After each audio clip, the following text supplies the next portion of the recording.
Brigitte Macron est en France, elle reçoit la première dame des États-Unis Jill Biden, son époux le président de la République Emmanuel Macron est en Océanie. Mais si est vers l'Asie, et plus particulièrement vers la Chine, que le cœur de la première dame française devrait être tourné mardi 25 juillet.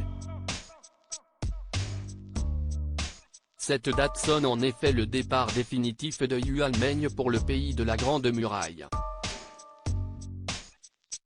Yuan Meng est le nom du panda né en août 2017 au Zoo-Parc de Beauval, le tout premier plantigrade du genre à voir le jour sur le territoire français. Deux autres pandas ont ensuite vu le jour le 2 août 2021. Brigitte Macron en la marraine de Yuan. Elle avait, à ce titre, assisté au baptême de l'animal en décembre 2017. Ce mardi 27 juillet, Brigitte Macron était présente sur le tarmac de l'aéroport Charles de Gaulle pour faire un dernier adieu rempli d'émotion à son filleul à poil noir et blanc. Elle l'a salué une ultime fois au travers de sa cage transparente, avant qu'il ne rejoigne l'avion cargo spécialement dépêché à son attention. Brigitte Macron, ses plus beaux looks de l'été 2023. Brigitte Macron, marraine d'un panda, cette même émotion revient. Le vol de Yuan Meng de Paris vers la Chine devrait durer 12 heures.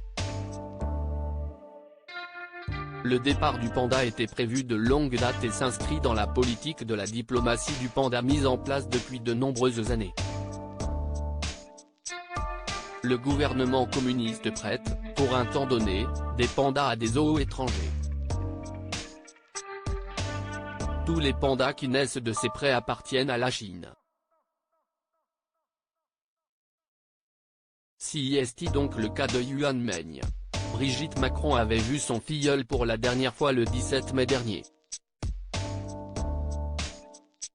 Ça fait 5 ans et demi que je connais Yuan Meng, et à chaque fois que je le vois, cette même émotion revient, avait-elle alors déclaré devant les caméras de France 3, venue immortaliser cette dernière rencontre du filleul et de sa marraine dans l'enceinte du Zoo-Parc de Beauval.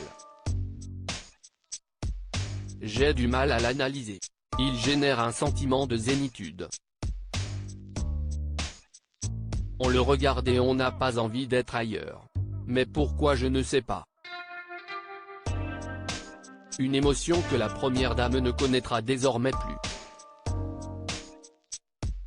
Créative photo, Stéphane Le Mouton.